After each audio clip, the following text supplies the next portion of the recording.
एक जापानी जमीन की कीमत का अंदाजा है तुम्हें? सिर्फ 1 वर्ग मीटर की कीमत 1 अरब येन थी। फिर भी उसका मालिक उसे बेचने को तैयार नहीं था, क्योंकि उस जमीन पर एक बेहद दुर्लभ टाइगर चिकन रहता था। उसका सिर सुअर जैसा था और शरीर मुर्गी जैसा। ये जीव जहाँ एक बार अंडे देता, पूरी जिंदगी वहीं रहता। इसके अंडे दुनिया की सबसे दुर्लभ डिशों में गिने जाते थे। एक अंडे की कीमत करोड़ों डॉलर तक पहुंच जाती थी। कई अमीर कारोबारी और जमीन के बड़े खिलाड़ी उस जगह को खरीदना चाहते थे। किसी ने तो 500 बिलियन की पेशकश भी कर दी, लेकिन बूढ़े मालिक ने सबको भगा दिया। हार न मानने वाले एक अमीर आदमी ने टाइगर चिकन चुराने की कोशिश की, लेकिन तभी टोरोको वहां पहुंच गया और उसकी पूरी चाल खत्म कर दी। शुक्रिया कहने के लिए बूढ़े आदमी ने टोरोको को चाय पर बुलाया और टोरोको ने बिना घुमाए सीधा कह दिया कि वो टाइगर चिकन का अंडा खाना चाहता है। ये सुनकर बूढ़ा आदमी हैरान रह गया। अब तक जो भी आया था वो सिर्फ पैसे और जमीन के पीछे था, लेकिन कोई पहली बार उस अंडे का असली स्वाद जानना चाहता था। खुश होकर बूढ़े ने उन्हें एक टाइगर चिकन का अंडा दिया। फिर कोमात्सु ने अपनी शानदार कुकिंग से उसे बेहतरीन डिश में बदल दिया। टोरोको ने जैसे ही पहला निवाला लिया, उसकी प्रतिक्रिया देखकर बूढ़े आदमी को अपनी पत्नी याद आ गई। जब वो जवान था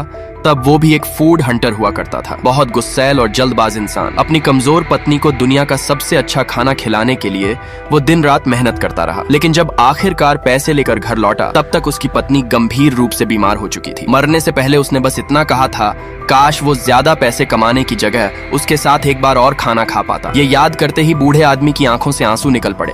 उसे महसूस हुआ कि उसकी जिंदगी भी अब खत्म होने वाली है। वो इस जमीन को किसी ऐसे इंसान को देना चाहता था जो इसकी असली कीमत समझ सके। उसने टोरोको से पूछा, उसके पास कितने पैसे हैं? टोरोको के पास सिर्फ 10 लाख थे और तोहफे में वे लगभग सड़े हुए सरप्राइज एप्पल्स का एक डिब्बा लाए थे। ये देखकर बूढ़ा आदमी पहले चौंका, फिर जोर से हंस पड़ा। उसी पल उसने वो जमीन टोरोको को बेचने का फैसला कर लिया। उसकी बस एक छोटी सी इच्छा थी, उसके जाने के बाद टोरोको कभी कभी टाइगर चिकन से मिलने आता रहे। उसी समय एक अंडे से टाइगर चिकन का बच्चा बाहर निकला और ऐसा लगा मानो बूढ़ा आदमी फिर से उसी रूप में लौट आया हो। अब वो हमेशा के लिए अपने प्रिय साथी के साथ था।